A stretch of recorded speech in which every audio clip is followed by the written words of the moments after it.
Hello and welcome. This is NTA Tuesday Live, and I'm Cyril Stober.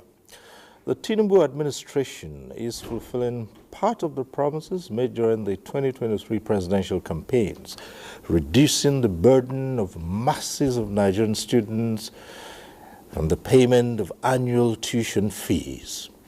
Now, an act that repealed the Student Loans Act 2023 and established the Nigerian Education Loan Fund, NELFund, as a body corporate to receive, manage, and invest funds to provide loans to eligible Nigerians for higher education, vocational training, and skills came to fruition.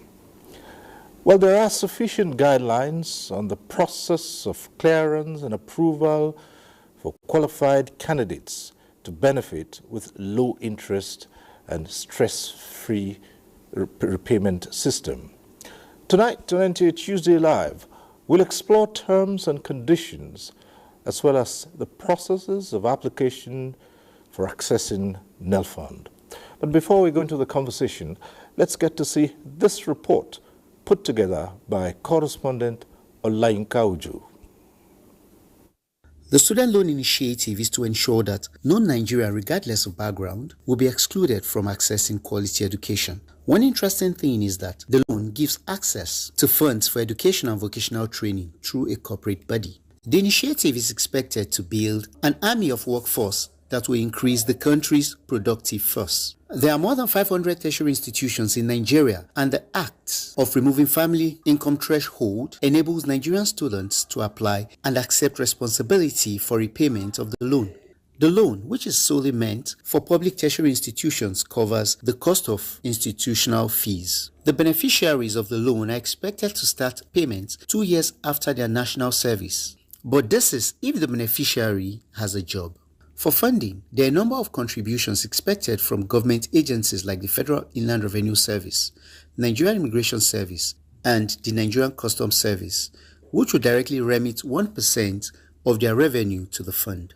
Other means of funding are revenues from shared profits from oil and mineral resources. Although this is not limited to government agencies alone, as there are rooms for high net worth individuals, corporation and non-government organizations, as well as general donors. So far, more than 2.5 billion naira have been disbursed by the fund. Of this amount, 6 institutions have already received full payments of their institutional fees, covering more than 20,000 students to the tune of more than 2 billion naira. The institutions include the University of Ibadan, Bayero University Kano, University of Ilorin, University of Benin, University of Maiduguri, and Federal University Dosima in Katsina State. Also, 20,000 monthly stipends have been disbursed to more than 20,000 students to the tune of 467.42 million naira. But before a student is eligible, the institution must submit students' data to the Student Verification Portal of the fund. A total of 108 state-owned institutions have been cleared for the student loan. And since the Nigerian Education Loan Fund, NELFund, is already playing a pivotal role in ensuring the financial gap in higher education, as well as empowering countless Nigerian youths. Some hurdles, experts say, have been addressed. Olayinka Uju. That report sets the tone for tonight's discussion. Let me introduce our guest to you. It's a pleasure to welcome to this program tonight the Honorable Minister of State for Education, Dr. Tanko Yusuf Sonunu. Minister, thanks for being here with us. Thank you for having me. We're also joined tonight by Akintunde Sawyer, the MD CEO of the Nigeria Education Loan Fund. Thanks for being here tonight. It's a great pleasure to be here, Mr. Stober. Right. Well, as you are aware, at some point in time, the program goes interactive. At that time, you can join in the conversation in the studio. And when it is that time, we'll remind you of the process and the procedure. But for now, let's begin to look at the issues around NELFund, and that's the Students' Loan Facility. And we'll start off with the Minister of State for Education, Dr. Tanko Yusuf Sonunu. Well, Minister, the youths constitute a very critical segment of society, and every time you talk about any nation, you do realize that adequate attention is given to the youth. they secure the future of the nation. So let's start on the premise of you assessing this administration's thinking about the Nigerian youth and what led it up to this point here. Well, thank you very much for giving us this opportunity. As usual, let me start by commending the effort of the management of NTA for always being there for us to provide avenue for us to educate and enlighten Nigerians on what Mr. President promised to achieve and what he's doing to achieve that. Well, youth are a very important segment of our society. If you look at it globally, you find that African is a generation of younger age because of our low life expectancy and a very high reproductive rate within the country. So they at least constitute a very significant portion of our population. And youth are also the basis and foundation upon which a country can be built. They represent a significant proportion of human capital for development. And therefore, they must be given all the attention they require so as to have a society that will be productive.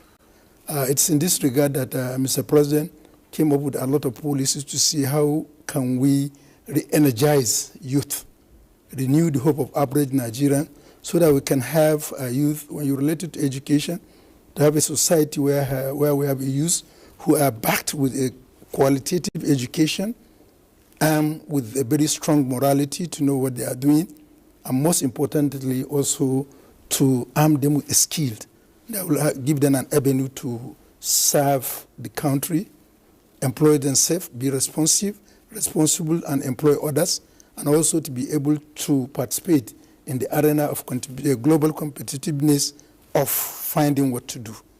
And therefore, a lot of programs are there that has to do with youth, most especially in the field of education. And in summary, the goal of Mr. President in the field of education, particularly to our youth, is to see we have responsible youth who are armed with a very strong critical thinking ability, also skillful in terms of their activity, and they are morally sound. These three are very important. If you look at an example where two groups of youth, one who is skillful, not morally sound, and also not having the education, another one that is having education, morally sound, but lack skills. For example, we have a lot of graduates who are in, let's say, in the field of computer sciences.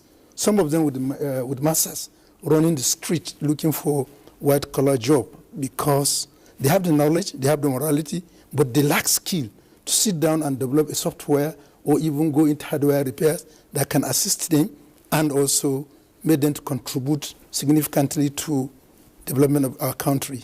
On the other hand, you also have a youth who most of them are even dropped out of school.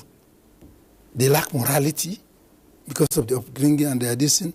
They also lack the knowledge, but they have a skill that they can go into a room, develop a software that will be detrimental, that will also go and even smear the name of Nigeria, because in their own room they can develop a software that they can use, transfer money from one account to another, causing a lot of havoc in the family. And what is the major distinction here is about skills. So Mr. President's aim is to see how can we have youth who are skillful. And that's why even a major omission was noticed in the first act that we had before the repeal and amendment. President noticed that that act only addressed the issue of tuition fee. And when you say tuition fee, it's only those, no federal university charges tuition fee. It's only restricted to those who are in institutions that are not belonging to their state.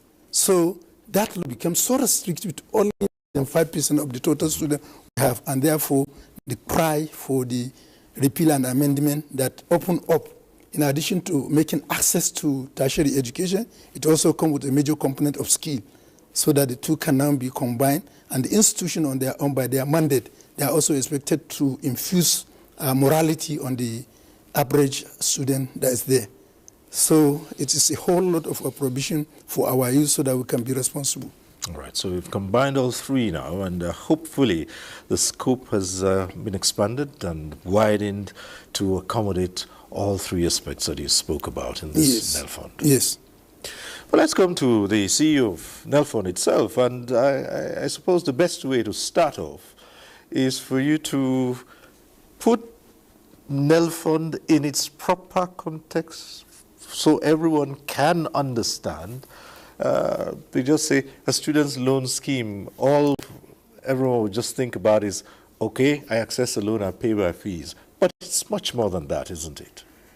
It's absolutely much more than that. First of all, let me recognize the unique moment that we face in this country today, where the desires of the majority of our population, the youth, is being met through the introduction by Mr. President of this opportunity for people to access education. The truth about it is that the devil makes work for idle hands. We have a lot of young people in this country who are eligible to go and get a better education, who have the capacity and who have the desire. And unfortunately, they've been cheated by the lack of funds for them to be able to access this opportunity. So in situating NEL Fund, what is NEL Fund really doing? What does it really mean? It means that those who have the capacity, as I mentioned earlier, the desire, and are eligible under the law to access tertiary institutions, government-owned tertiary institutions, by that I mean universities, polytechnics, and colleges of education. These institutions are now open for business for those who really want to learn. And the Honourable Minister spoke just now about morality, capacity, ability to learn, ability to develop and grow skills that are sometimes naturally endowed to people.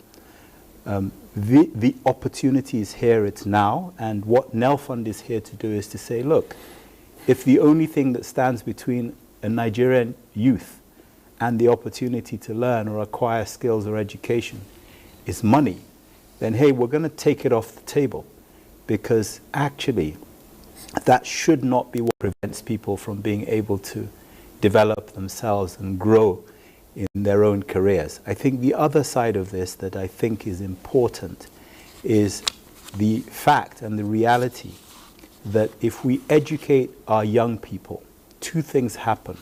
One is that the socioeconomic enhancement and development of our nation grows. And so that we can break that down into what that really means, that means that we have perhaps less banditry, less insurgency, less robbery, less theft, less prostitution, fewer people wanting to cross the Sahara and then the Mediterranean to leave the country, less depression. There are so many ailments that come with people's frustrations and not being able to go beyond a certain level that they want to go beyond, that it just creates havoc in society. This really represents two things, or it kills two birds with one stone, if you like. It allows people to become the best that they can be, and it allows the nation to become the best that it can be, and allows the nation to become globally competitive. We have the capacity in terms of the human resource. We have the desire. Nigerians love to learn, they want to learn. But we've got to put the right things in front of our youth so that they can learn the right skills and do the right things. So NEL Fund is here, simply put, really to bridge the gap between desire, capacity, eligibility, and the learning centers where people can go and acquire the knowledge. And just on a final note, I think it's worth just mentioning that if we educate our youth today, if we invest in the education of our youth today, not only does it help us fight poverty, but it creates an opportunity for the youth of today, when they become people who need a pension, for that pension to be paid by those who are working, who are studying to get jobs, to be able to keep the wiser members of society, if I can use that expression. Well, okay, we'll return to you, but let me get to the minister at this point and say, you hear all the time that the government has, or the government faces a paucity of funds. And therefore, it doesn't have as much as it would need to solve most of the country's problems. But if you look at a scheme like NEL Fund, then people would ask, where and how are you going to fund the scheme to ensure that at some point in time, it doesn't go the way of so many initiatives and say, look, we have to cut down because we can no longer afford to put this amount into the scheme. That's what many people would want to know. I know you have set out parameters for how NELFund will. Yeah. Well, it's a very, very vital question, but the first of all, in governance, what is most needed first is the political will. And you mentioned it earlier that even prior to during the electioneering campaign, President made a promise that he will ease access to tertiary level of education. And then he fulfilled that by assenting to a bill. And then he also looked at so many restrictions that I mentioned, and the bill was amended to being a democratic president as he is. He listened to Nigerians, what they had, the cry, no need for guarantor, this and that, and he took it serious. And within a short time, there is an alignment between National Assembly and the executive. And the amendments came to light, and today disbursement has already been enjoined by many Nigerians, as mentioned in the report. So that's one. Two, you also find that it's not just a program, but it's an establishment of the Act of National Assembly. It means it can sue and be sued. And then we've also gone ahead to determine multiple sources, and which were also enumerated in your report, so that as the fund is going, also the sources are improving.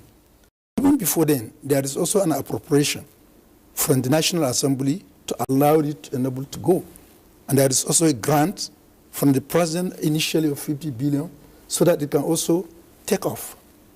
And then just of recent, other bodies, a grant, not only a grant, a loan was also given from ICPC to the loan. These are sources. And then as we begin to go, what we are doing now, we are trying to build confidence so that society will know it's a reality. It's not a scam. Once you have the confidence, I want to assure you that people can go and walk into NELFund and say, look, I want to take care of 5,000, 3,000, 50 students. How much will that cost me over 5 years? I'll deposit it with you. And then it is also so transparent in the sense that if you go to the website, you see how many people have accessed it. And you see the school and this. And even right now, it has been mentioned that so over 2.something billion has been paid to institutions. This goes to show that it's not an opaque, it's a transparent. Once there is transparency, you get trust. And most importantly, with time. I assure you, just as we are working now, alumni of different schools, institutions, are supporting their own alma mater to grow. In the next 5 to 10 years, you will have alumni of NELFund. And those alumni will come together and realize that at one time, President Bola Ahmed Tinubu came into their life and assisted them with that loan, and they will pay for it, and they will also come as an alumni, make serious and monetary deposition to the fund. So the sustainability plan came in the act. And the best way is that if it is a program that, look, we are going to have this program, another regime will just come and stop the program. But where we are now, it requires going back to National Assembly. Even if you want to repeal it, you have to go back to National Assembly. Whatever you want to do, you have to go. And I don't think National Assembly that I was there, that are representative of the people, another government will come in with what has been beneficial to the society and have received overwhelming opposition of Nigerians. National Assembly will succumb to pressure to repeal it. So it has a lot of this inbuilt sustainability plan within it, and it has come to stay. So straightforward question, Mr. Sawyer. Who is eligible for this? Okay, so before I answer that question, let me just recognize the comments by the Honorable Minister about political will. And I have to say, I have to publicly acknowledge the Honorable Minister has more than demonstrated political will. He's supported us hugely in trying to ensure that we are doing the right things. He's giving us a lot of advice, and he's connected us with a lot of other stakeholders who can help. But to your question about eligibility, so the law requires that this loan is available to Nigerians. So we ensure that those who can apply for this loan, who can qualify, who can get this loan are Nigerians, and we do that through the national identification number that is provided to all Nigerians once they pitch up and require or ask for it. Because we want to follow a formal system, and we do have a very well-established system of acceptance into tertiary educations in Nigeria through JAMB, we also require the individuals who are applying for this loan to have accessed a tertiary institution through JAMB. So they will have a JAMB number, and we tie that to their date of birth, which gives us a unique identifier of that individual. And then, of course, beyond that, there are other things. For example, because it's a loan and we want to ensure that people can be recognized in terms of their credit standing over time, we use BVN. And also the repayment of the loan clearly comes through a formal banking system. So we ask for the bank verification number as well. Now, this loan is available to those who are accessing tertiary education for the first time, but it's also accessible for those who are already in a tertiary institution. So a matriculation number is a qualifier because that indicates that the individual is already in an institution. Okay. If they're not already there, then an admission number is, of course, another qualifier. So essentially, when you put all of those together, which we access using an API, because this is a system that's totally free of human interface, human interaction, because we don't want to leave room for graft. When you put those things together, we have a unique identifier that allows us to make decisions without meeting the individual.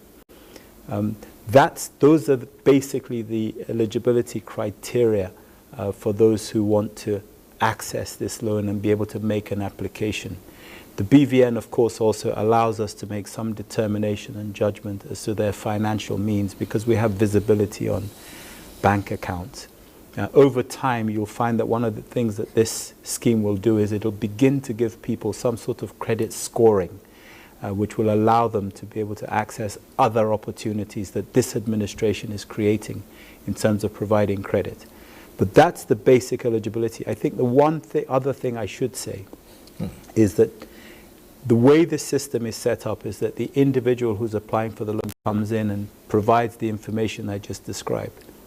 But what they meet is a student verification system where the institutions themselves have provided us with some of that information: matric number, admission number, JAMB number, name of the individual, so that when the two meet, we get some sort of confirmation that we're dealing with the same individual.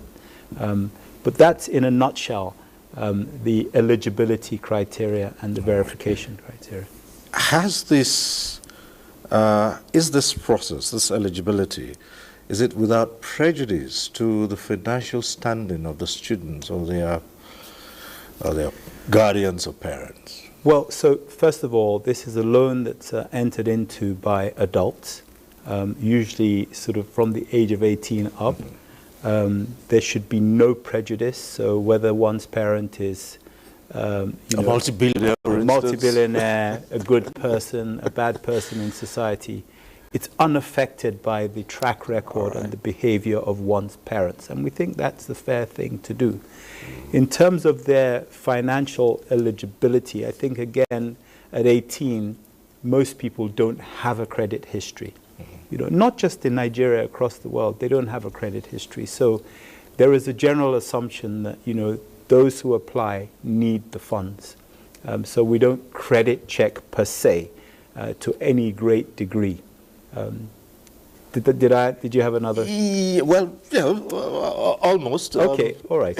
So essentially, but there are some exclusion criteria. Right. So those who have been rusticated, those who have been charged and convicted of a criminal offense, people who have committed, serious crimes in society would, of course, be discriminated against because this loan scheme is for people, and the minister talked about morality earlier. Right. It's for people who really have some degree of moral standing and have been able to demonstrate that, but if not even demonstrated, haven't demonstrated that they're going the other way. So in truth, that is really where the prejudice comes. Okay. If people haven't, but everybody else, is, as long as they meet the criteria I described earlier, eligible and they're still and I think even why the prejudice doesn't work much is the fact that the interaction is virtual.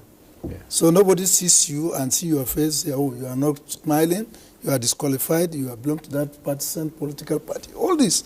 So it's really straightforward interaction between you and your system. Okay. And confirmation with the university, that's all. All right, the institution. Great, but then again, still ask, you're certain that this is foolproof? No likelihood of the scheme being, as they say, hijacked by people who ordinarily shouldn't be beneficiaries of the scheme? So there are very few schemes in the world, as I know it, that are foolproof. However, what I can tell you is that in order to hijack this system, you would need to literally break it. Because what we've got is a very robust portal built on very solid IT platforms that ensure that if there's any interference or any attempt at manipulation, any attempt at taking an automated system into the manual space, it will automatically decline and revert to asking questions of that individual, or will shut down the application. So nothing's foolproof, and it's one of the reasons why education is so interesting, because what education teaches you is that knowledge is not absolute at any point in time. You're always learning, you're always growing, and there are those who are testing you to see actually whether what you're doing can stand up. And we are in a process. There's no arrogance around what we're doing. We're looking for the best hands, we're looking for the best ideas, we're looking for best practice. And what we're doing is we are taking even what we're providing as an opportunity to educate ourselves at NELFund, to continue to improve the process so that it does attain something as close to foolproof as you can get. All right, we'll raise some other issues, but we do have a number of reports in addition to the discussion in the studio here, and we might just take the first of those reports, this from Lagos, I believe. In April 2024, President Bola Tinubu signed the Student Loan Bill, which is aimed at encouraging more Nigerians to seek knowledge and become valuable contributors to national development. With this move, the Nigerian Education Loan Fund, NELFund, will pay school fees of successful applicants directly to their institutions and a monthly upkeep allowance of 20,000 naira to students who include it in their applications. Okay, it's going to be very helpful because there are a lot of students that are not capable financially. They'll be able to pay for urgent school expenses without them calling their parents. If a student is not buoyant and they are assisted with a student's loan, they'll be able to concentrate more on their academics instead of finding jobs to do to be able to meet up with their financial requirements. Some students want to go for medical courses and they don't have the financial assistance. They don't have that much money to pay due to the high cost of the tuition and the high cost of the course. So this student loan will help them to pay for their courses. President Tinubu promised that NELFund will thrive on fairness and equity, as well as promote inclusiveness by removing the financial barrier to higher education for Nigerian students. This is evident with the recent clearance of more state-owned tertiary institutions by NELFund to apply for student loan. Before putting this horse forward, another cat should have actually been dealt with, and which is the need for us to actually have a proper data management and proper data infrastructure and architecture put in place. Because it will interest you to know that historically, this kind of initiative did exist in the 70s, and we have people that benefited from that initiative today who are governors, who are ministers, who are professors, who will tell you that they got loans, which was what back then, to the extent of about $1,000, maybe 1,000 naira, 500 naira for their for fund their education. And some of them will tell you that they never paid back and they were never contacted to pay back.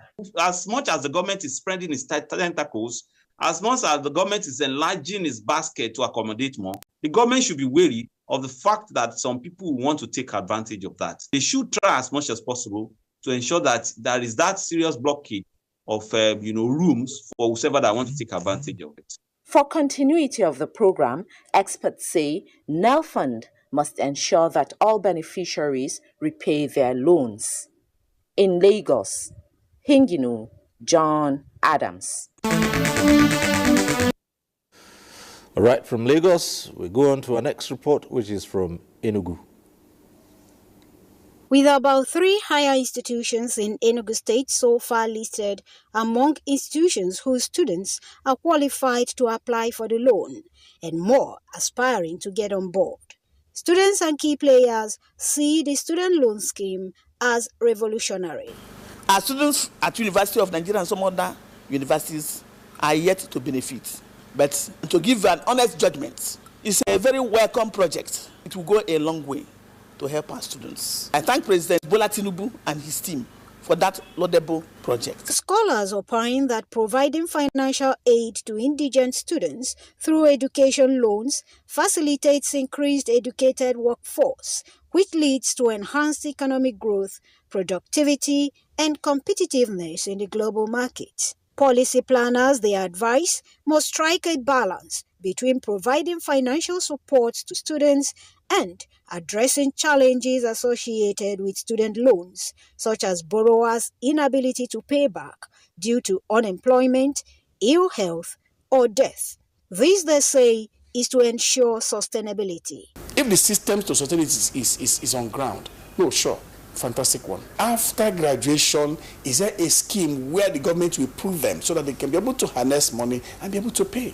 That's what we're looking at. So the government can do that. They can create jobs. They can create vocational centers where those students will go there and work out this loan and be able to repay back. To create a new vista of hope.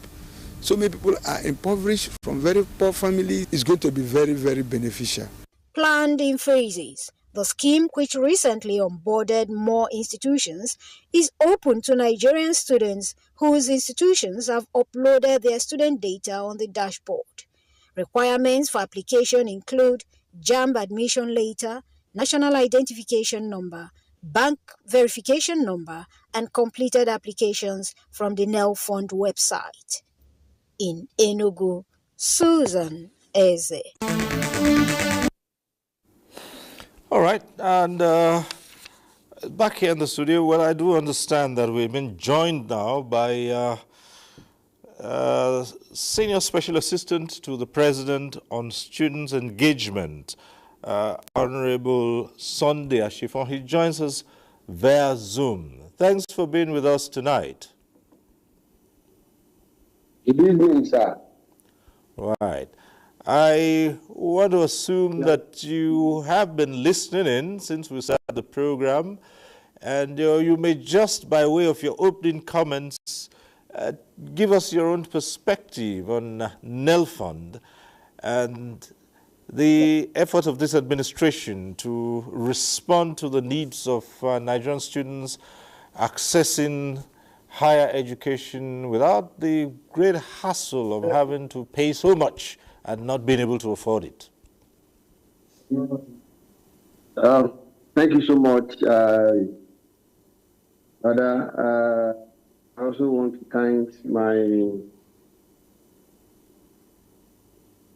the Minister of Education State and the MD of NELFund, who has been here. Actually, I've been having issue with network here. So far, so good. I want to join every other Nigerian who appreciates President Bola Ahmed Tinubu's effort for making this NELFund a reality to us in Nigeria. To a lot of people, they believe NELFund is not possible. But today, it's no longer a dream, or a reality in our country. Our country is now compared with other countries like UK, US, Canada, where you can have an access to education, quality education, irrespective of your background. You get a loan from government, and you further your education. That is happening in Nigeria during the time of President Bola Ahmed Tinubu GCFR. I must thank him. Today I was in a program, a 2 days program organized by my office. And the title of the program is about building a responsible leadership. And it was held among elected student union leaders across the campuses in the Southwest. My state, Ekiti State, hosted the program. In the program, I also discussed with the students and even some of the beneficiaries of the program who are student union president appreciated the president for this gesture.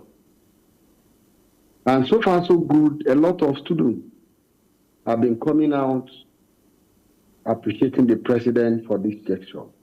Like I've already said, as a former president of NANS, a lot of us do not believe that this can happen in this country.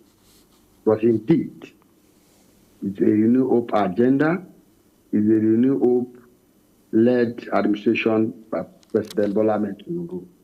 And the hope of common Nigeria is being renewed by this. I'm sure this loan, this net fund will come to stay. A lot of our friends, a lot of my colleagues who drop out 200 level, 300 level, 100 level, some will be given admission and they will pay, their parents will also to pay first semester or the first session, which is 100 level, but to continue. It will be difficult. And some would decide to say, okay, because my parents cannot afford to pay my school fees, and they would drop. But today is a thing of the past. All thanks to President Bola Ahmed Tinubu. And to the management of the net fund, they have been so fantastic, carrying the students along, having meetings with the student leaders, giving information that they need. To the Ministry of Education, they have been so, wonderful as well, operating, meeting student issues, particularly on this issue of net fund. Whenever there's issue about this net fund, if I call the ministers, they are always there to provide necessary information. Like I've said, my office as Senior Special Assistant to the President is to make sure I work with the Ministry of Education, the management of net fund at the implementation process, which they have started now. And also to support them in giving more information and awareness to our students, because some of the students still believe, is this in a dream? Is it happening or not? But when they saw their friends receiving the 20,000 upkeeping, they now see is now a reality. When they see their friends, their university receiving billions of naira, millions of naira, paying school fees, they now see that is now a reality in this country. So my office will definitely be there working with the MD and the entire management of NEFON to make sure that these gestures of the president get down to the grassroots, that every student who apply get it. And like I have said, they have been so wonderful. If I call the MD in the night, he will pick my call. If I ask any question, he will give me an answer to it, and I will get back to the students.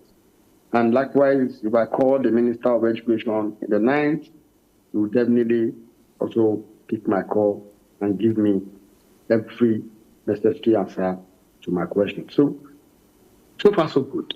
NetFund has come to stay, and students are saying thanks, million thanks to President Bola Ahmed Tinubu. I know you say you've been in touch with the students and they're all excited about this. And yes, it's a novel scheme which is still in its early stages. But in your interaction, you did say you used to be the president of the Students Association, NANS. In your interaction with the various students' bodies, have you in any way seen part of this scheme that you think should still undergo a second view, given that, yes, the government responded quickly enough when it noticed that there were some gray areas in the first bill and or the first act, and repealed and amended it. Have you so far, or you just say generally as you just said now, so far so good? Thank you so much. This is just the beginning, and I'm sure to everybody, it's only God that is perfect. As a Nigerian, as a leader, as head of organization, we are starting any new thing. Yeah, a lot of people will come with different ideas. Like you said, when this loan was signed 1 month after the president was swearing as president of the country, and the president also saw some green area where there is need to change the amendment act. And the president thought, okay, I want this to be for the poor Nigerian students. And as such, all these criteria, they might not meet it. And the president sent the bill back to the National Assembly, and it was changed, and to this. And that is why the issue of collateral or, level this or level that in civil servants has been removed. And yes, there will be difficulty in some area, like I said. Students they call. Some students probably their school, which I used to tell them, every schools are not, when the thing started, it was federal schools. When the federal school have an access to the portal, a lot of the state schools were saying, it's only federal school, and state school is not there. It was made open for state school. And at the end of the day, some colleges of education students, they also came up, SSA, this is happening, their school is not being captured. Again, I can say it today, polytechnic students, management are now have a direct access to NetFund. Like I said, challenges will come, questions will come. That is why I'm there. If they cannot reach the ministry, they will reach me. They call me anytime, I respond to them. They come to my Instagram, I answer them. They come to my Twitter, I answer them. On our WhatsApp platform, I answer their question. And if there's anyone that is not clear to me, like I've said, once I call the MD, he gives me the answer to it, and I get back to the student or any school. Some students are there will call me, Mr. President, this has not been happened. Like someone called me, the former president of NANS, like 15 years ago, called me. My daughter is in the University of Abuja, and has been trying to apply for this a student loan, and he has called the Dean Student Affairs. He said this and that. I said, okay, wait, let me confirm, I will get back to you. And I did my findings, and I get back to them. Because, like I do tell students, if you have 30,000 students in a campus, don't think that the whole 30,000 students will be picked. This thing is by batches. It will get you. We are opening. We are just started. And like I said, when you just start something, there will be challenges somewhere, and where we try to get issues, then we correct ourselves and we move forward. But one thing about this is NetFund has come to assist indigent students of this country. And we are also here. The president has appointed us to be a solution, people to put and to solve the problems of the students. And whenever they call us for any difficulty about this loan, we'll be there to answer them. Anyone they need us to, put them through. Any management that call us will be there. And that is why I say my office is working closely with the NetFund MD and the entire team of the NetFund. And my office is working closely with the Ministry of Education to make sure that the implementation process of this NetFund is seamless. And it's so far so good. It has been seamless and the student has been getting it. Yes, issues will come, like I said. It will definitely, once we call at the attention. But so far so good. I can say it in anywhere. Okay. So far so good. But Nigerians, when things come and they said loan, everybody wants to get it. But I have made it clear to them, everybody cannot get it at once. Okay, fine. But we are getting there. Yeah, thanks. We'll return to you in just a moment. We'll of course, raise the issues of whether the teething challenges with this scheme, with the MD. But before then, we're looking here at a huge number of potential beneficiaries. I mean, the Nigerian students' population runs into millions, Minister.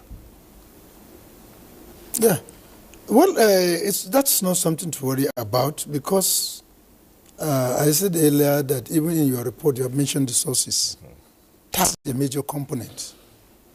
Nigeria is now moving towards liberalization of economy.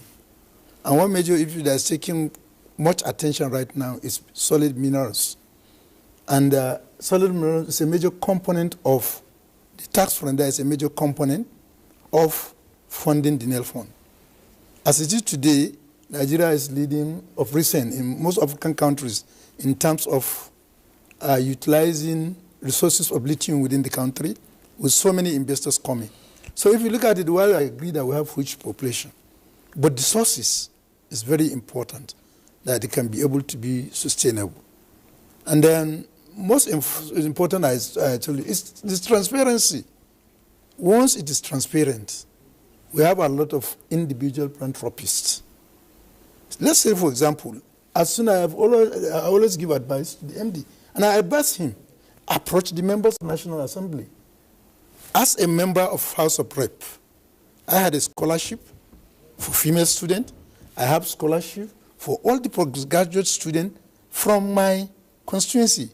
And one basic fact, for example, if I'm to consider the scholarship for the postgraduate, when I started for the whole 3 local government, I only got 23 members who are pursuing their postgraduate. But I'm telling you, as at the last pay, after so many graduation, we are paid more than 70. So it means that what is just needed, it's not that people are not qualified to go. People are qualified, but they are restricted financially. The report has shown that over 70% are surviving below average. So, and Mr. President, even at the time he was signing, he was assenting to the bill, he said the only weapon you can use to eradicate, not even to reduce or eliminate, to eradicate poverty is education. And therefore we are this. So we are also moving towards advocacy. Being philanthropists, let them understand what is NELFund and why it is there for, so that they also begin to invest into it. And then one fact is, you are free at any time when you invest to follow the timeline of the usage of the money you have deposited. You are free to go and knock at the MD. Look, I've deposited 5 million naira. I want the report of those who have utilized it. And it will be giving you timely, and you can also confirm it.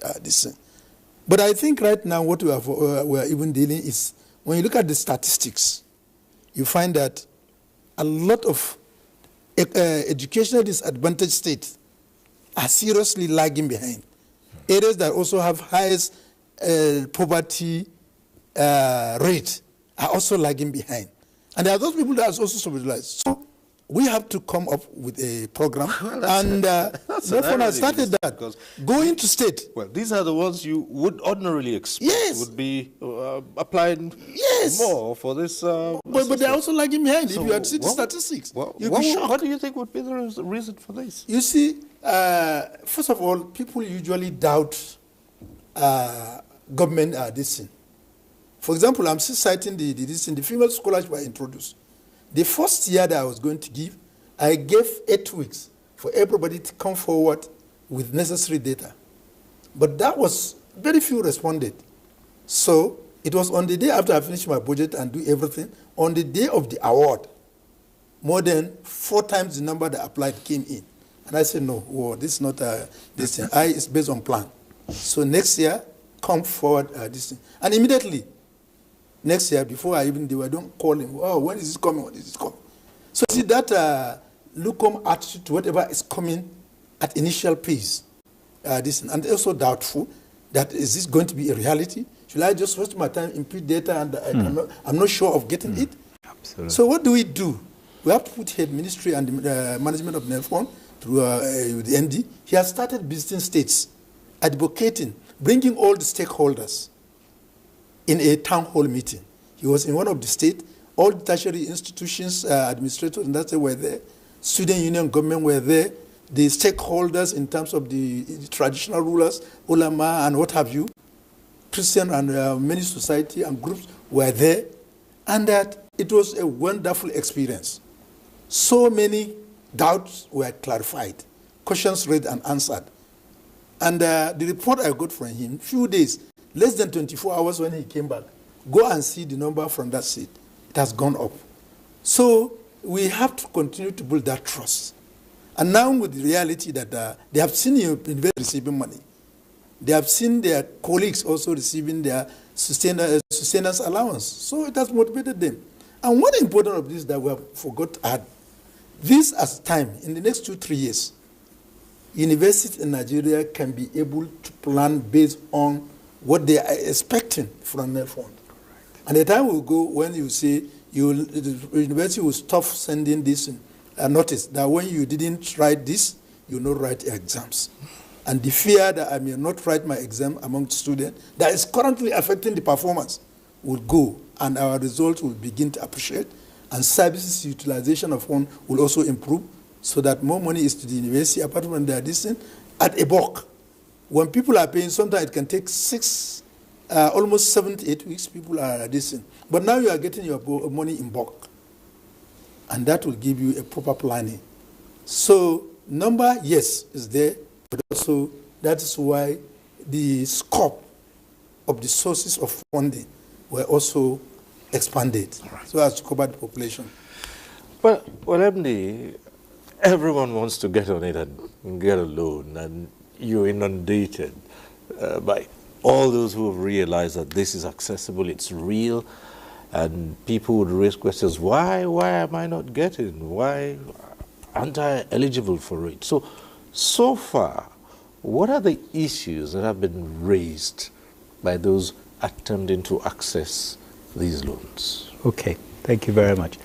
Let me quickly make a comment about Sunday Asafon, the Senior Special Advisor to the President, and his comments. And just to commend him for the work he's doing. He's been incredibly supportive to NELFund. And I think that's the spirit of collaboration that you're seeing around the people within this administration. So moving on, so what are the issues? The Honourable Minister spoke to the skepticism, the trust deficit, if you like. I think over the decades, Nigerians have been promised many, many things that haven't materialized, that haven't turned to anything for them. So part of the issues that we have faced is people saying, is this real? Is this a scam? Are we just going to spend our time and effort applying for something that's going to come to nothing? That's already being addressed because we've already started paying institutions on behalf of the beneficiaries. People are already starting to access classes. Some people have already started receiving the stipends. They've received the first month. We're due to pay a second month. And then we're actually paying out to more institutions now. So those are some of the issues that we're covering off. We've obviously had some issues with people who are already in institutions but perhaps didn't go in through JAMB.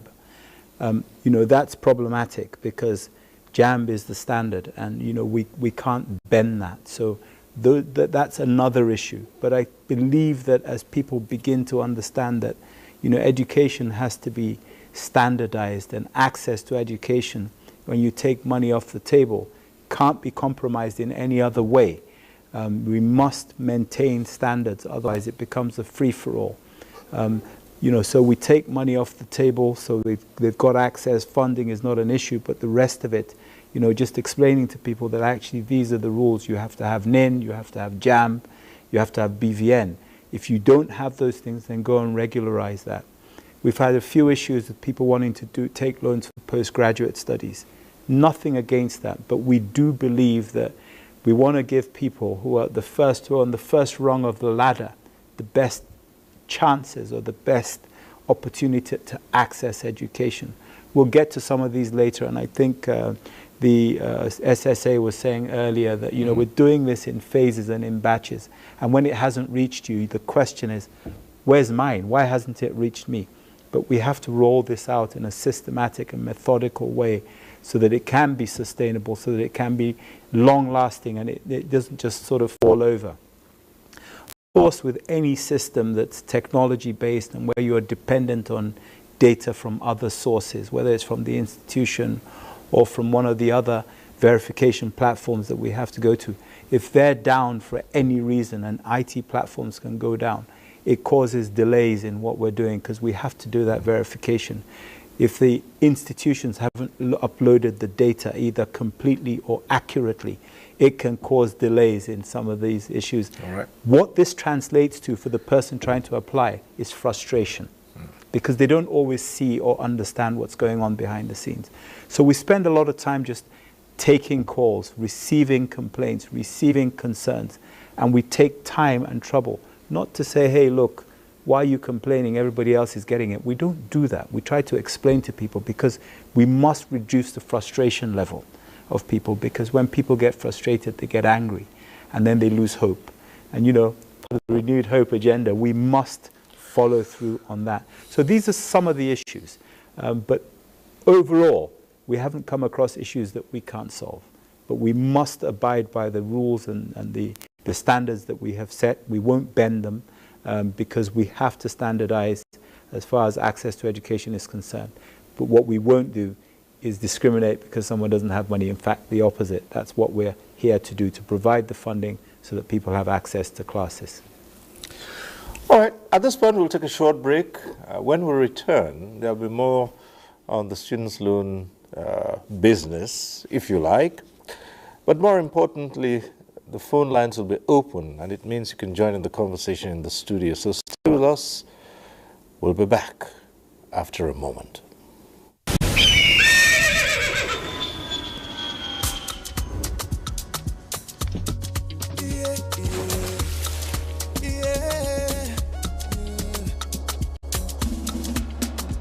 From the Atlantic across the savannah to the Sahara, we rise, a land of the free, we know they tire. We dream great, our spirit is undying. Resilient, rooted like palm tree, we sway in colors, we turn dark into light, we make solutions, we ignite passion, yeah. Each ethnicity is unique, we have more than destination. We are Nigeria, we are Nigeria, strengthening unity, we know they carry lives. We are Nigeria, we are Nigeria, together live the dream of a land with great destiny. We are Nigeria. I am the real Nigerian. Brought to you by the National Orientation Agency, NOA. What will banking look like in the future? For over a century, we've been growing to meet the needs of an ever-changing world, delivering unique solutions to help our customers reach increasingly bigger dreams. Innovating to create an exciting new world of convenience and freedom, where what you can achieve is only limited by your imagination. Opening up new, more inclusive channels for commerce. Empowering a generation to reach beyond their dreams and grow into the giants they were always meant to be. We're helping to create a future where the possibilities are infinite, the opportunities borderless, and where the world looks up to Africa. Let's awaken the giant in you. You first. First Bank. The federal government of Nigeria warns vandals of national assets, electricity transmission towers, cables, and other facilities to desist from this act of sabotage. Vandalism is a serious crime punishable under the law. Vandalizing electrical equipment will affect millions of Nigerians, including your loved ones. Remember that national assets belong to all of us, hence the need to protect them. Report all cases of suspicious movement around electrical facilities to security agencies. When you see something, say something.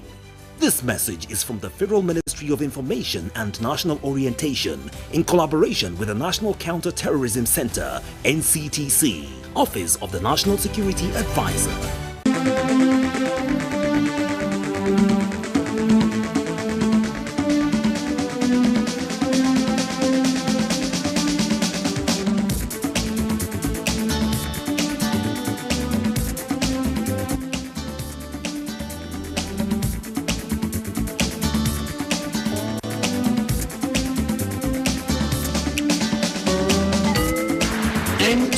Tuesday Live, a network issue-oriented innovation talk show.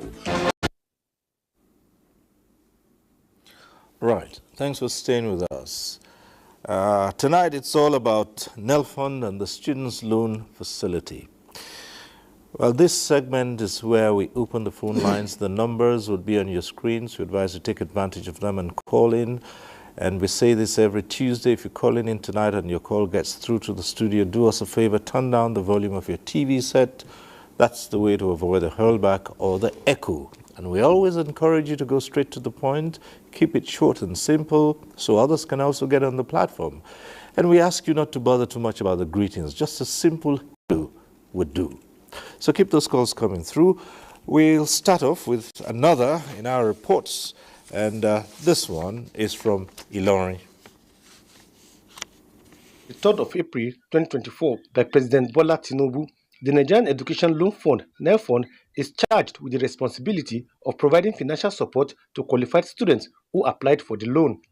Presently, some universities have already received funds for the loan scheme, including the University of Ilorin. Vice Chancellor of the University, Professor Abdulwahab Egbewole, who confirmed disbursement of funds to the institution and the benefiting students, explained that measures have already been put in place for the judicious use of the money. Federal government has obliterated payment of tuition fees in federal universities.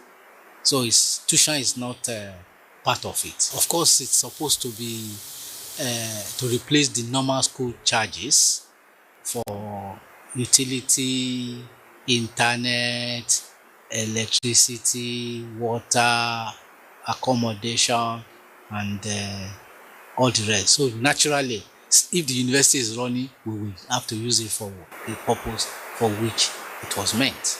Dr. Alex Akamu is the acting dean, Student Affairs, University of Ilorin. As many of our students can apply, we encourage that they apply, and they do all within the limit of law to ensure they meet up with the criteria set up. So that the more the beneficiary, the better. And for those who will not be able to meet up, that means they will pay the full charges by the institution. The Students' Union President, University of Ilorin, and one of the students who benefited from the loan scheme expressed delight and appreciated the federal government.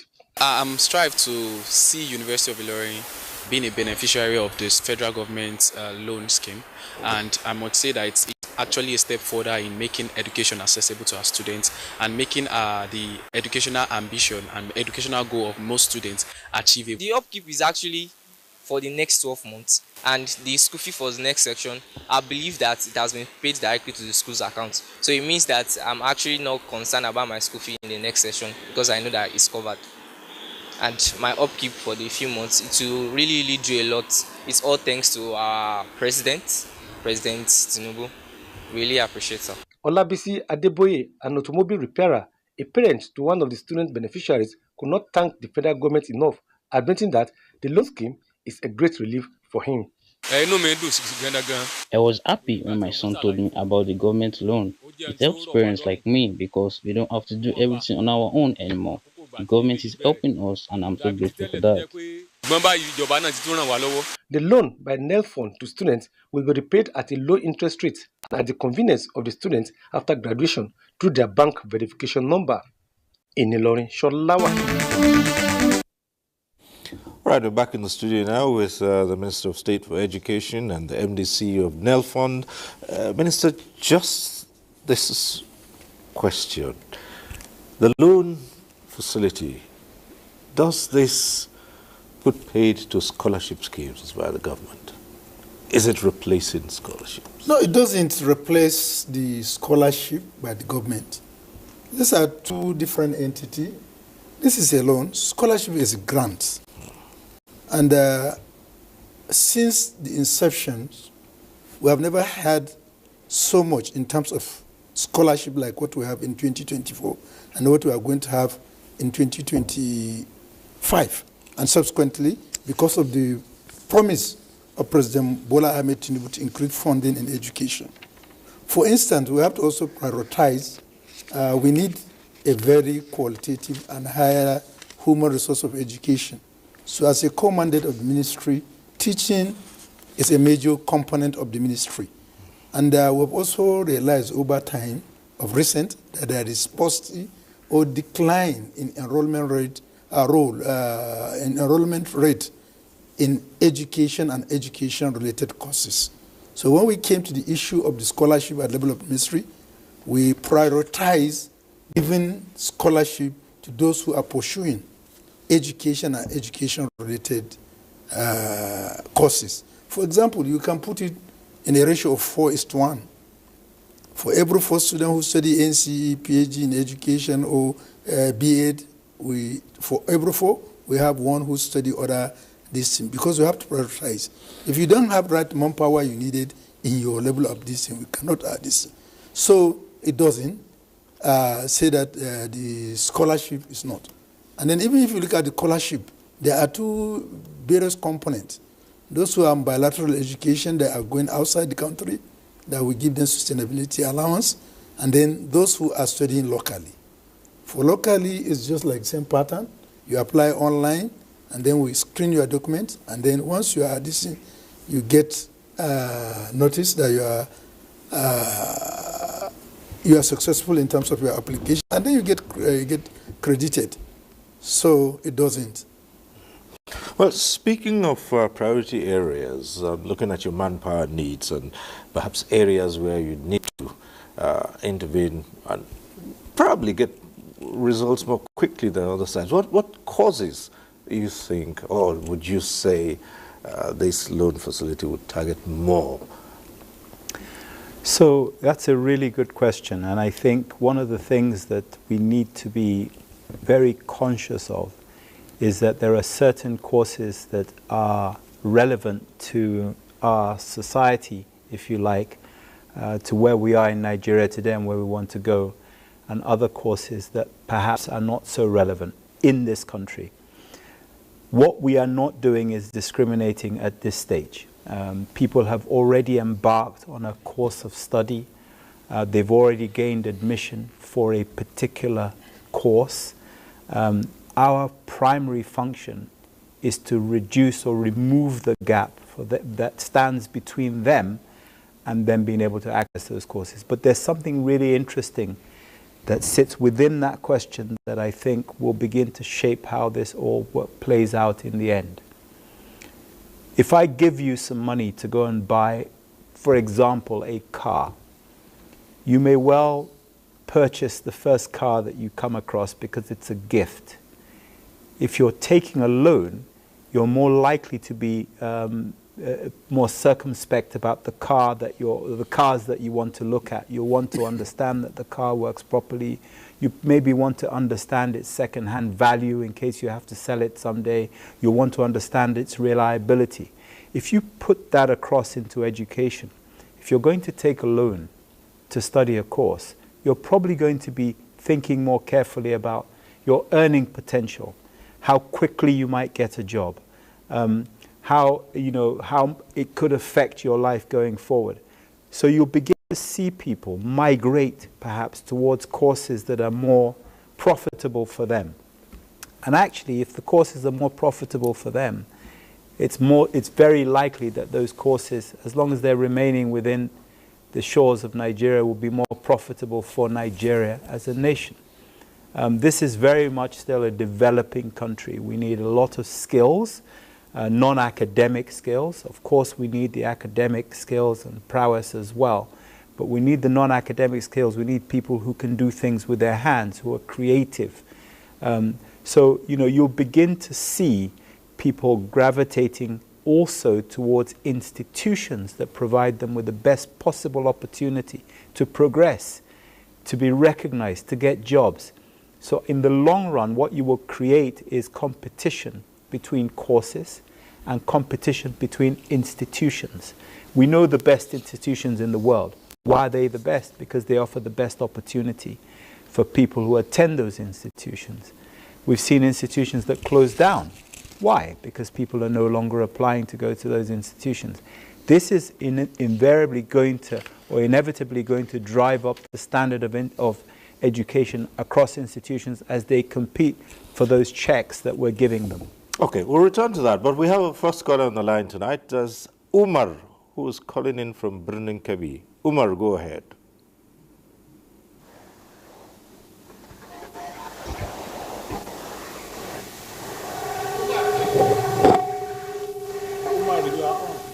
Umar Anache, are you there? Yes, I'm there. Go ahead.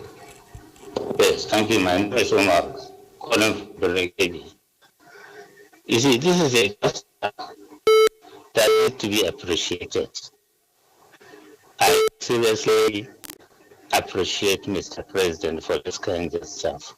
For the first time, the education of poor people, if I should, this service with the rich people. And we need to thank Mr. President. But then, my own problem is that there are too much bureaucracy in the law. If those bureaucracy can be reduced so that more students will take it will be better. And secondly, I'm appealing to Mr. President to extend this gesture to secondary school education, because it's not only the university, it's actually institution that needs a kind of adjustment for distance. Then, thirdly, what I'm going to say is that the law is safe, is good, but if Mr. President can grant the student to change the law to grants, to a grant, it is good as well. So I'm equally appealing, Mr. President, that this law will go a long way, but it will be a better and helpful to poor people if it is changed to grants. Okay. May God continue to bless our Umar, country. just before you leave the line. Yes, Umar, yes, just before you. Umar, one moment, Umar, before you drop. Oh, there. Are you still there? Yes. Yes. You started off by saying something is too much. We didn't quite catch that because there was some static on the line at that. So the very first thing you said, could you repeat that? Okay, I said the first time this law, first time Mr. President ran the law, it is good just whereby the poor people can pursue this with the education of the rich people. It's commendable. And the other issue I talk on is to change this loan to a grant. Okay. All right. to a grant instead of straight paying. Okay. To be wiped out. All right. Thank you, Umar. After he pursued it, what he pursued. Okay, thank you, Umar. We got that. Thank you very much. Thank you for calling in. Right. Okay, so we'll take that at some point in time. But if I might just quickly follow up to the last question you answered just before we took the phone call. Yes, while not outrightly saying we would give priority to those in the humanities or the sciences or in skills acquisition, not anything specific in that, but somehow you're looking at a situation where things would unfold themselves and more people, more students will go for those courses. But what about those who need certain courses? Nuclear physics, for instance, aerospace engineering, which may not be available within the shores of the country. So, we have to implement the laws. So the president has introduced this bill, which became law. And, our mandate is to really focus on institutions that are governmental owned, that offer courses which we don't help them to determine to any degree. Okay. I think the word, by the way, he referred to was bureaucracy, the one you didn't quite hear. Sense. So we can come back. We'll come back to that. Let's just quickly take this other call coming through. Ada calling in from Jos. Hello, Ada, go ahead. Calling from Jos. Yes, I must commend Mr. President for this Nelson and Mr. Soil that is handling it. But I have a problem, even with what I listened to today. My education is due. You see, this loan scheme, if it is so open, irrespective of the person's financial standing, that is the status of the person's family, and there's not enough funds to allow to make sure that transparently evidence plans get it, then it doesn't make any sense as far as I'm concerned. It will just look as if we're giving money to some people who will see it as extra money for them. Then the purpose is defeated. But in other advanced countries, they have enough resources to carry everybody along. The important thing is that you pay back. But the way it's sounding, it is or whatever, and then if it's for first people entrance, like those who are coming through JAM, remember that the JAM is only for 1 year. So when you say it's a master and they don't get it. And they have to sit for another JAM. That is the problem this scheme has. If there's enough tool, then there will be this question of I heard when they were saying that a student, non-president for 15 years ago, you have to put a cost to him and all that. That's what I'm talking about. So if the way she is done, nobody has to put a cost every cost to anybody. Why am I not taking it? Once you're qualified, you should get it. So if people don't have enough funds, then why allow people who can pay this fee to get it? Doesn't make sense to me. Then again, generally, alongside with it, since it is like a drop in the ocean, the numbers that we take, let the charges be reduced to some reasonable extent so that parents can cater for their children. Look at what has happened to Unity School. Unity School, when this government came on board, they removed the subsidy there, and then Unity School now, you have to pay about 200 and something thousand for a child to be in the boarding school. If the child is not in the boarding school, you are spending about 100,000, and when the child is there, there's a insurance charge of 5,000, there's a security charge of 1,000, and so on. That is our community school. It's under the study of the federal government. Okay. For Nigeria, it will get better. All right, man. All right. Thank you very much, Ada. Right. Well, yes. Do we still have Honorable Ashifo on the line? No, we're not quite sure about that. Anyhow, yes, you were going to address this. Oh, okay. Yeah, you're there with us, right? Yes, I'm with you. Yes, you want to quickly respond to what the last caller just said?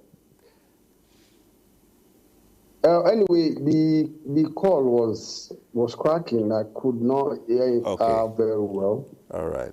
I could not. But what I believe, like the first person that asked question, which the MD answered very correctly, people have been calling that this loan should be turned to grant. The president should make it a grant, not a loan. And first and foremost, like I have said, we will need to appreciate the president giving us this. That this is not just a political statement like we used to have before now. A lot of people during electioneering will make promises and they won't fulfill. But this was one of the promises of the president, and within 1 month he came on board. He started implementing it. And like I've said earlier, everything that is happening now, like this program that we are doing today, is a way forward. More observation will come, questions will come, advice will come, and thank God today we have the MD of the NENFON, we have the Minister of Education, we have myself, which is SSA, that I'm close to the student.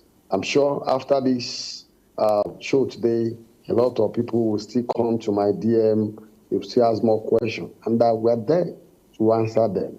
All right. They need to. Okay. The students, I tell them, they need to be more patient. This will get down to everybody.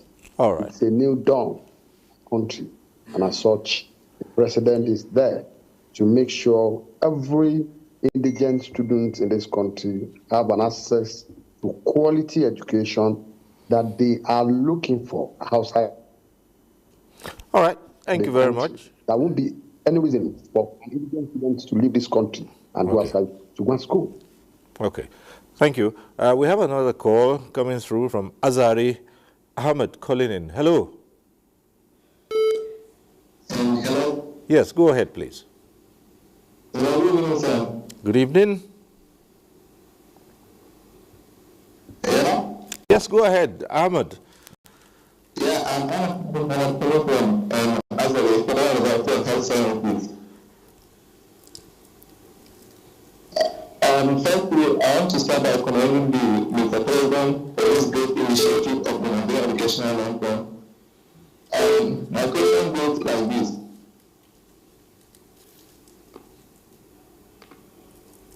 Hello? Yes, we're waiting. What's your question? Yes, my question is, the processes that is being taken, like the first application, if you show pending, after pending, after some moment, your application might show verified. After verified, your application might take some time to approve. And service, my question is, how is the process being, like from verified to approve? Because most of, is it the beginning of new session that will just be approved or later? You mean how long will it take? What period will it take for you to get your application approved, or how long will it? Was that what you were trying to say? Yes, sir. Okay. Well, the MDCU will respond to that immediately. Right. Thank you. So my understanding of the question is that the caller would like to know the length of time it takes for the loan to be approved and when the loan value actually kicks in. Kicks in, right. So if that's the question, the law requires us as NELFund to respond to the application on or before 30 days after the application is made. However, it's worth recognizing that responding to the application gives us, or gives the applicant, three basic responses. One is that the loan has been approved. The other is that the loan has been rejected. And the third is that we have further questions that we need to ask in order to be able to make a final decision. Now, so that's essentially what the law says. Within 30 days, give a response. However, if the course commences, and the application is always for the next session, so you can't be mid-session and apply for a loan for the session that you're in. It's always for the next session. If, for example, the next session starts in 90 days, and you apply on day one, and you get a decision in 30 days, the value that you receive from NELFund will not come for another 60 days. So effectively, because what we're doing is we're paying the institutional charges and we're commencing the payment of a monthly stipend. The value is only recognized when that course or that session begins. Right. I hope I've answered that question. Okay, so in other words, for whoever is applying and the session hasn't started, they can expect a delay in, particularly because I know so many would want to find out when will the stipend come in. It can only come in when the course has commenced. Yes, and for good reason. The reason we're providing the stipend is so that the applicant can have the dual benefit or the secondary benefit of having something in their pocket to be able to support their time whilst on campus, if you like. Otherwise, look at a situation where course hasn't started, you got some money in their pocket, the temptation, go with it. Absolutely. Right. Well, there are one or two issues which are also been raised here, and that, Minister, is one of the things Nigerians say we all know what it is like to pay back loans. And this, well, you put in so many things in place to ensure that payment is guaranteed, but then it's not been a very good story to tell about repayment. Is anything going to change this time around here? Well, there are a lot that will change because the Act is really very specific. It puts, for those who are employed, it pushes to those of employers with the primary responsibility. First of all, when you are going to employ, inquire from the NEL fund whether the applicant has benefited from the loan. So it also criminalizes not doing that. Oh, good. So you understand? So once you have inquired, you will get response from NEL fund. So candidate with so this thing has benefited so amount from this.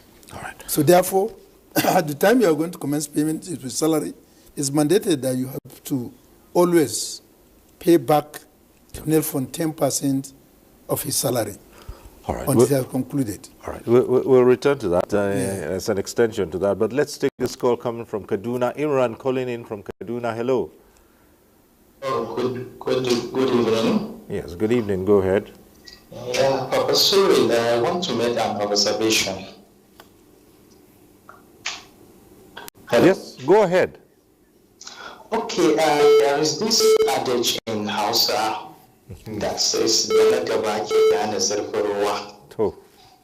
meaning we learn from those that come before us.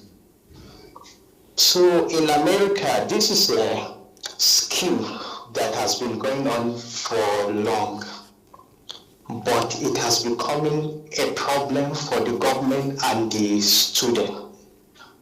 There is a survey that I read that about 43 million Americans having a bad student loan, which amount to about 1.75 trillion. And the government is looking at how to solve that problem. This is America, the world superpower, the number one economy in the world. If they are having problem, look at Nigeria, look at our situation. If this student finish this study from the university, these jobs are not readily available. Are we not going to have American experience or worse in the future? Okay. Good evening. All right, thank you very much. Well, Minister, you want to comment on that? Okay, it's like just the question you have asked me before. Yes. Well, as far as we're concerned, the president came up with the policy in good faith and believing that the hope of Nigerians will be renewed, and Nigerians very soon will learn to be their brothers' keepers. So once you have enjoyed it, you know that you are going to pay.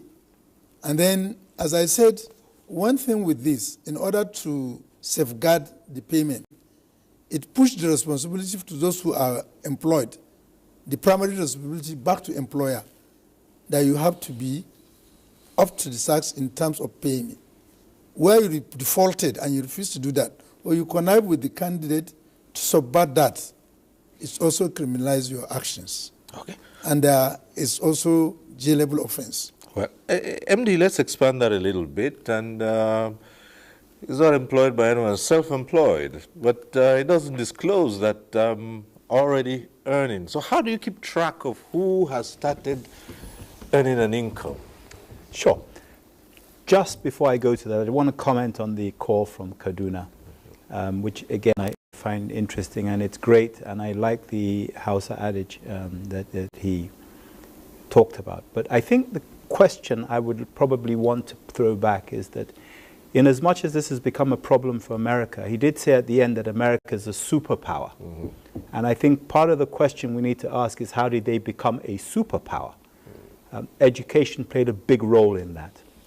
But moving on, I think your question is around, repayment. Yes. Is that right? Yes. Okay. So essentially, the way this is set up is that there's a long moratorium for those who cannot pay. So if you take the loan and you finish your course on a Friday in a particular year, if you have the funds to start repaying on Monday because you got a super job or you got a windfall or there's something that somebody gifts you or somebody decides to write your loan off, it can be written off or you can start repayments immediately.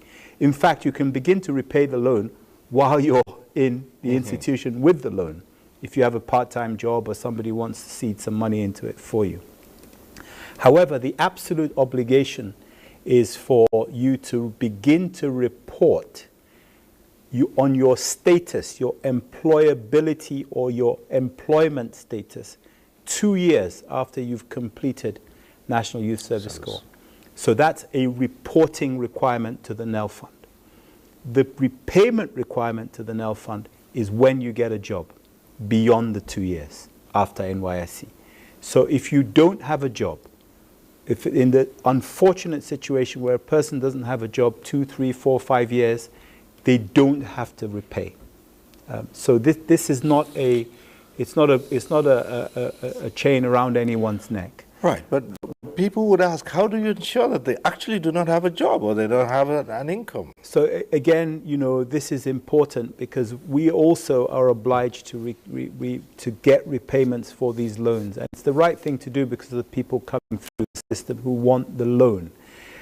The reality of it is that one of the things that I mentioned at the beginning was the fact that we have a requirement for people to provide their BVN. The Honourable Minister of State talked about the obligation on employers to provide information about that.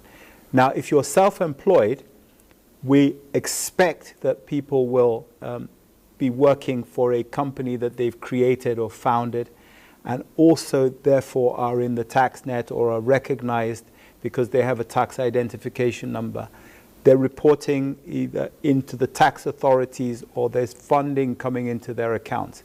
If there's money coming into the account of a self-employed person but they haven't reported, we have visibility of that. Okay. And we are able to take those funds if we need to. It is an offense. There are only 3 real places where you can commit an offense in applying for this loan. One, if the employer fails to report, as the Honourable Minister of State indicated earlier. Secondly, if the self-employed person who should be paying themselves fails to report that they're self-employed and we discover that they are shortchanging the country, the taxpayer. And thirdly, if people tell lies when they're making the application. Beyond that, it's relatively simple. Mohammed is calling in from Sokoto. Hello, Mohammed. Hello. Yes, go ahead. Please spend my percent congratulations to this good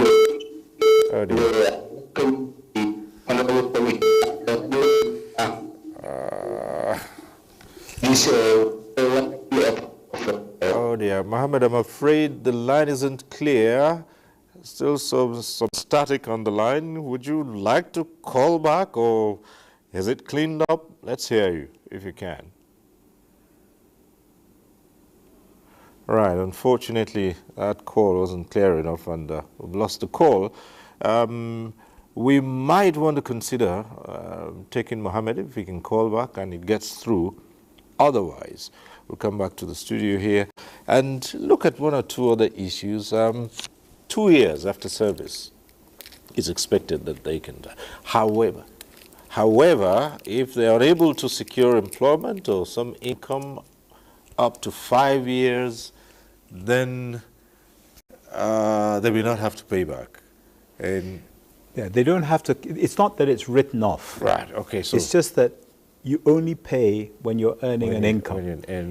You can't make people who don't have an income pay. Right. Again, I know at the start of it. I think even at that level, you must have a sworn affidavit to convince. Yes. Yes. So not just on your own. Absolutely. So we have reporting requirements. Okay. So 2 years after NYSC, there are reporting requirements. You have to report at intervals. All right. What you will find as we move forward is that because we are also involved with skills acquisition and training, and we're involved, NELFund, you will see NELFund very much involved in collaborations with career days at these institutions. You'll see us roll out with partners career days. We will actually actively help engage organizations to say, hey, look, you know, we have a group of people here, they are considered our clients, who have studied to this level, who have borrowed money to study to this level. We'll engage with the biggest companies and the smallest companies in the land and ensure that when they have vacancies, people retire, people leave jobs, we get the first opportunity to present those opportunities to the Honourable Minister spoke about alumni of NELFund. We are intending to connect these people with jobs. There are lots of initiatives going around this. So NELFund has a role, the scholarships have a role, but we will all join up together and ensure that we provide opportunities for employment to those who have taken loans. All right. I'll return to another aspect of that, but let's get in this call, probably our last call tonight, from Ibadan. Alex calling in from Ibadan. Hello, Alex. Oh dear, Alex, I can hear the hurl back. Turn down the volume of your TV. Yes. Good morning. Go ahead, but turn down the volume of your TV so we avoid the hurl back. Okay, I'll do that. Right, go ahead. I hope it's okay. Yes, go ahead with a question or comment. Yes, my comment is this. I buy the idea. It's a very good idea. But I have a question. What is the ratio of distribution? We have 36 federal universities in Nigeria. How can this allocation go right around? What are their ratios? What are they?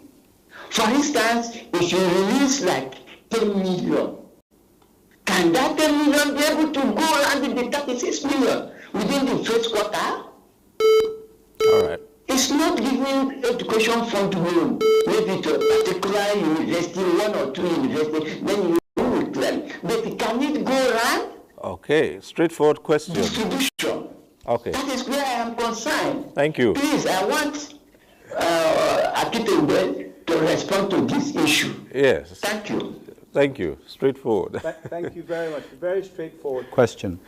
The law allows NELFund to receive 1% of all taxes collected by FIRS. It goes beyond that. It allows NELFund to invest the funds that it has for a return back into the general reserve. It also allows NELFund to go out and seek investment, donations back into the fund. So this has been very carefully thought out. We know exactly how many students are in tertiary institutions that are government-owned in Nigeria. The mathematics works. It gets better and better, by the way, because as time goes on, we're able to raise more funds, we're able to get good returns on the investment that we have for what is ostensibly a fixed number today. So 400,000 people going into tertiary education every year at the level, and the institutions we've talked about, 400,000 leaving. By the way, one of the things that you will find will happen when I talk about the FIRS collections is that as people become better qualified, more qualified in more relevant subjects, if you like, they're more employable. They're more employable to local investors and to local industry. They're also more employable to those who want to come and invest in Nigeria and employ Nigerians. It will inevitably reduce the number of expatriates as well that we get coming into Nigeria, because companies have to employ people who are fit to do the work. As Nigerians get access to education, they begin to take some of these jobs back. One of the inevitable consequences of that is that we get more people in the tax net. More people are paying taxes. We get a percentage of those taxes. So this is actually a self-sustaining initiative, if you like. Of course, one of the other consequences is that more institutions, or more people, if you like, want to go on to tertiary education. So the people today who are in secondary education, who are thinking, you know, what's the point? I don't know how I'm going to fund the next piece of this, become more encouraged. It's good for us. It's good for more people to want to get education. We'll get more funding, and it'll be more sustainable. One thing along the lines of, I think, the last caller is this is not subject to any quota. Quota in terms of, I'm trying to understand. This is an equal opportunity. All right, so this is an equal opportunity. So there's no question about quota, saying, oh, well, we have XYZ number of students who have applied from one part of the country and what you call disadvantaged parts and so things let me like be that. very clear. Right. The president who introduced this has made it very clear. President Bola Ahmed Tinubu has made it very clear. This is an equal opportunities program. Right. Regardless of your gender, where you're from in this country, as long as you require this loan and you apply for it and you're qualified for it, you will get it. He's been unequivocal about that. Disadvantaged area, educationally advantaged area, all that doesn't matter. Truth is, it doesn't matter. Right. It's an equal opportunities area. Now, if people opt out, if people choose not to do this or not to take this, you can't force people. However, we believe that there's enough interest from across the country for this to be implemented and to get the outcomes of equal opportunity. Okay, let's quickly get back to Honorable Lashifon for his closing comments. We're about run out of time now. If you're still with us, yes, in conclusion. Thank you so much, sir. I just want to address one or two things. One, as a Nigerian, I think it's that time we should be changing our thoughts, changing our thinking, that, yes, Nigerian, once you get a loan, you might not pay back, it's government, and it's free, is this, is that. This loan is for Nigeria. It's not for President Bola Ahmed Tinubu. This loan is for the indigent students of this country. And for those who are beneficiary of it, once you graduate, should have the thought and the mindset of you paying back, so that people who are coming can as well benefit from it. That should be registered at the back of every beneficiary of this loan. And again, like I have said earlier, all thanks to the president who gave us this. If this is not happening, this discussion will not be here today. And as such, as Nigerian, I believe that the president is also working to make sure that at least when you graduate, job opportunities, creating more job, creating more, taking a lot of unemployment out of the streets. The president is working on that, and I'm sure when you graduate, by God's grace, in the next 2 years, the story will change in this country. Graduates in this country will get job by God's grace.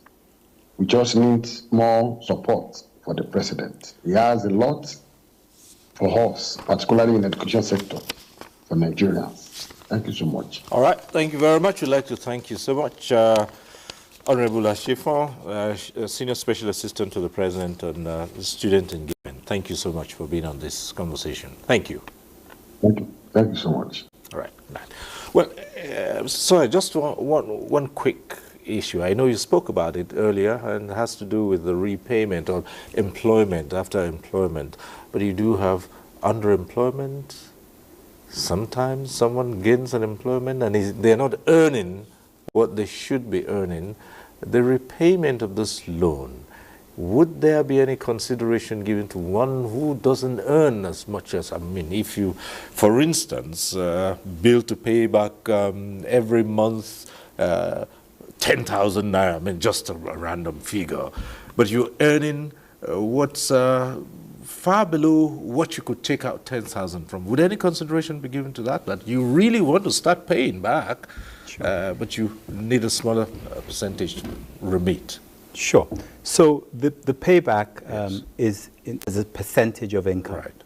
Right. There is a recognition that, people earn different, there are different earning thresholds for people, regardless of whether they studied the same course, even in the same organization. Therefore, the repayment is on a percentage basis. There's no tenor.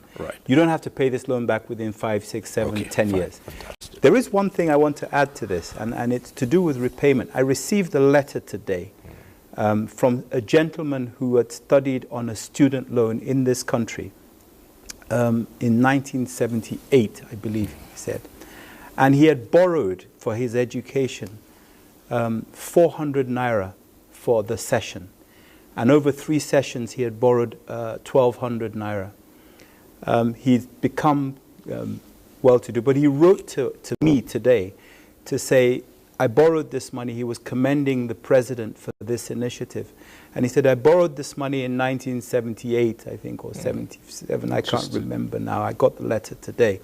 And he said, I've been to the central bank to look at the exchange rates, and he produced the exchange rate from every year, naira to dollar, since he borrowed the money, and provided one sheet of that. And then in his letter, he said he wants to pay this back.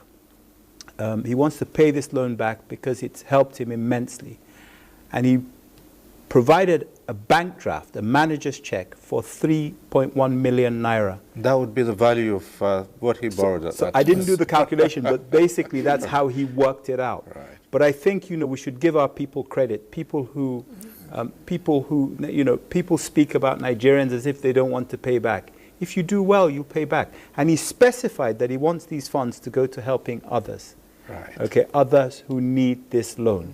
That happened just today. At about 3 o'clock, I think I received the letter. So, there's great hope. And I think one of the courageous things that this president has done is that the return on investment for this goes way beyond the election cycles. This is a truly altruistic initiative. And I think that if we all support this, we'll be living in the future in a much better place. And our children and our children's children will benefit greatly, and our nation will be great again. Thank you. Right.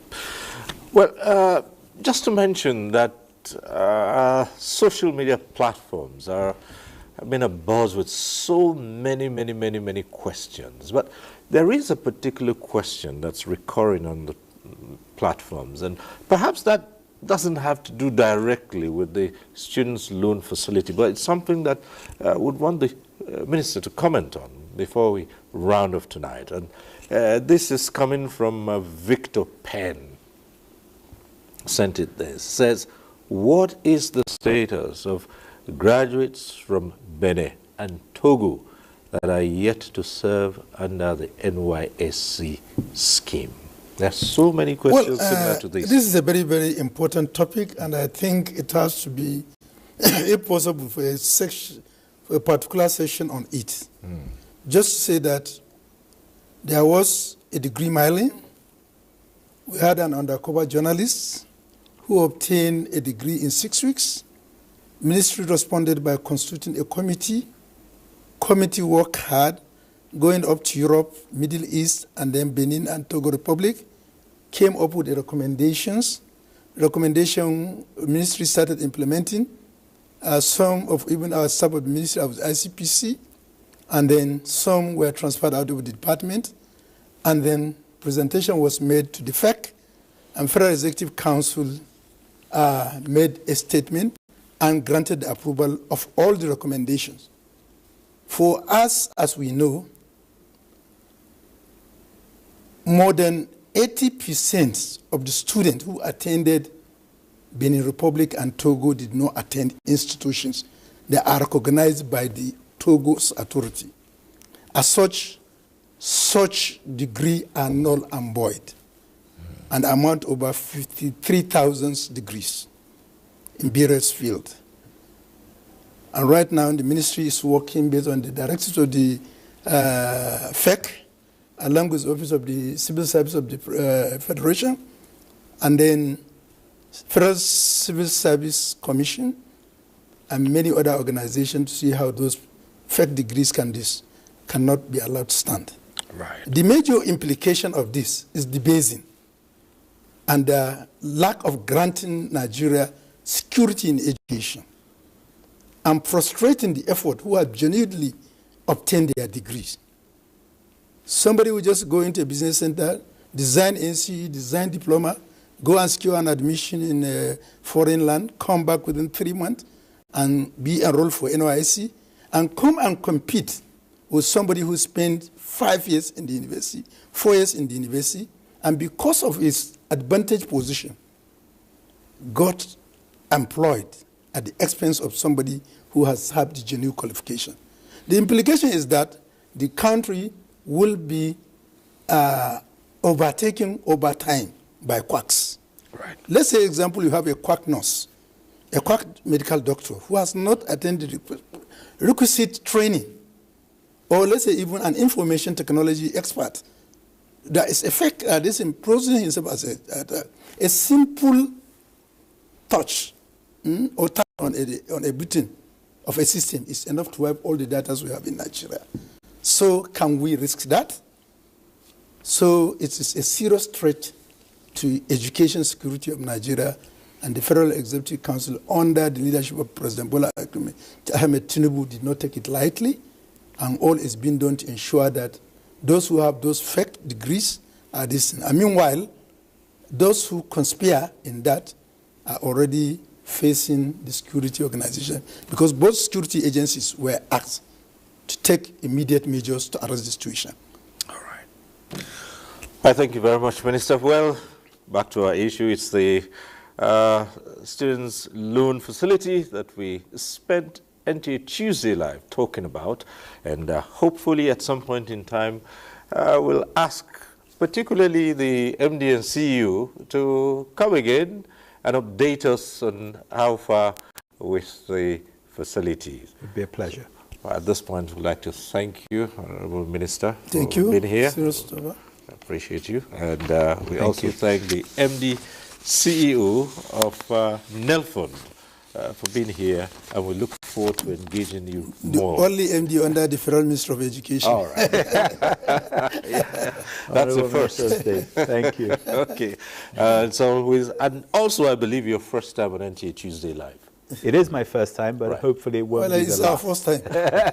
It's our first time. Right. It won't be the last. All right. Thank you so much. Thank you very much. It's a great program. Right. And that's our program today. We thank you for watching. Next week, we'll be back with NTA Tuesday Live. I'm Cyril Stover. Bye for now.